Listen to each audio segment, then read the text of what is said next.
আসসালামু আলাইকুম আরহামতুল্লাহ। সম্মানীয় দর্শকবৃন্দ, আপনাদের সকলকে আবারও এক নতুন ভিডিওতে সুস্বাগতম।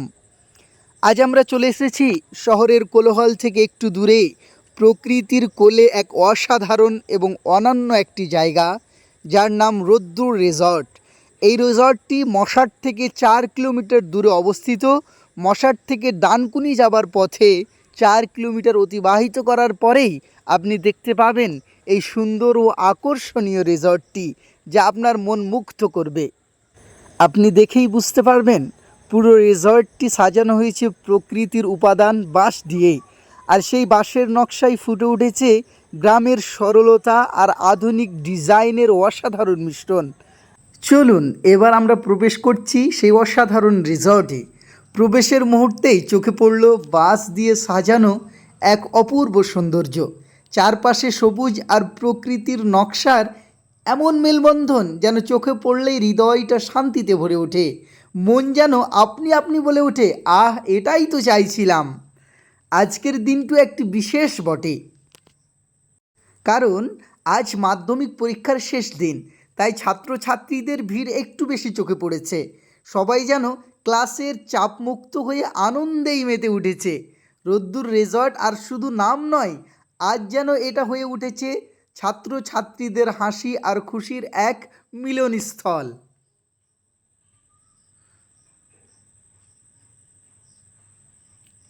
এই দেখুন রোদ্দুর রিসর্টের মনোমুগ্ধকর দৃশ্য এবং উপভোগ করুন। প্রিয় দর্শক বন্ধুরা, রোদ্দুর রিসর্টে কিছুটা ঘুরে দেখার পর মনে হচ্ছে সত্যি মানুষকে মাঝে মাঝে বের হয়ে আসা উচিত। এই বাঁশে বাঁধানো নান্দনিক দৃশ্যগুলো আবারও দেখে মনে হচ্ছে জীবনের ক্লান্তি ভুলে যাওয়ার জন্য এমন কিছু দেখার বড়ই প্রয়োজন। রোদ্দুর রিসর্টের মনোমুগ্ধকর সৌন্দর্য আমাদের হৃদয় ছুঁয়ে গেল। এই অপরূপ প্রকৃতির দৃশ্য অবলোকন করতে করতে আমরা এক অনাবিল প্রশান্তি অনুভব করলাম। অনেকেই আনন্দে আনন্দিত হয়ে বললেন, আমাদের এখানে আসার উদ্দেশ্য সত্যি সার্থক হয়েছে। এই সফর আমাদের মনে চিরস্থায়ী স্মৃতি হয়ে থাকবে। এই সৌন্দর্যের মুগ্ধতা ভাবতে ভাবতেই আমরা সিদ্ধান্ত নিলাম দুপুরের লাঞ্চ এখানেই সেরে নেওয়া হোক। বর্তমানে আমরা এখন রোদ্দুর রিসর্টের মধ্যে অবস্থান করছি। খুব ফেমাস একটা রিসর্ট, যেটা আপনারা দেখতেই পাচ্ছেন। মেনু কার্ড নিলাম, দেখা যাক কী হয়, মেনুতে কী কী অ্যাভেলেবেল আছে। মেনু কার্ড দেখে আমরা সিদ্ধান্ত গ্রহণ করব যে কী খাওয়া যেতে পারে। আজকে যেহেতু মাধ্যমিকের শেষ এক্সাম ছিল, লাস্ট এক্সাম ছিল, তার কারণে মাধ্যমিকের স্টুডেন্টসদের সমাহার অনেক বেশি। তার জন্য দেখি কী করা যেতে পারে, ডিসাইড করি, মেনু সেট করি, তারপরে আপনাদের অবগত করাবো। এখন আমি আপনাদের সুবিধার্থে মেনু কার্ডটি আপনাদের সাথে শেয়ার করব।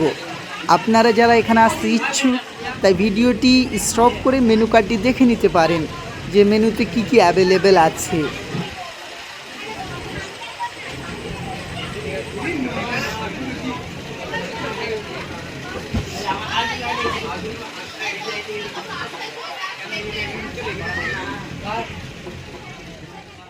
সম্মানীয় দর্শকবৃন্দ, যেহেতু আমরা হালকা করে লাঞ্চ করে এসেছি, তার জন্য মেনু ভালো করে সেট করতে পারিনি।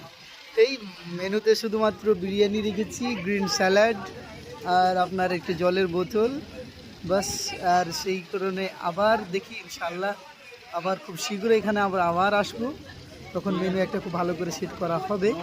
এখন আপাতত আমাদের মেনু হালকাই সেট করেছি, পরবর্তীতে ইনশাল্লাহ আপনাদের অবগত করানো হবে এই রোদ্দুর রিসর্ট সম্পর্কে।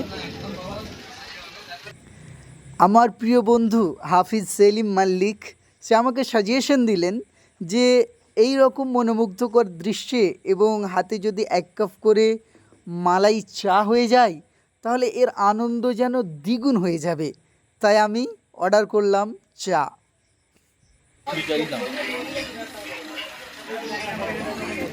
আলহামদুলিল্লাহ, দিন আমাকে দিন।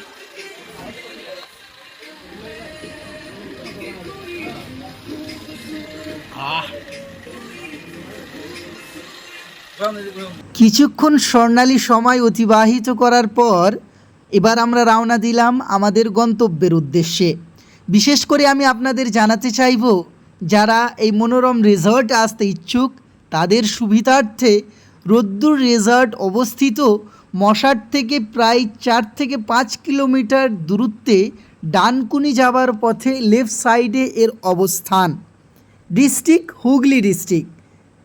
এবার কেউ যদি কলকাতা থেকে আসতে চান তাহলে সব থেকে সহজ রুট হবে হাওড়া থেকে ডানকুনি স্টেশনে নেমে পড়ুন।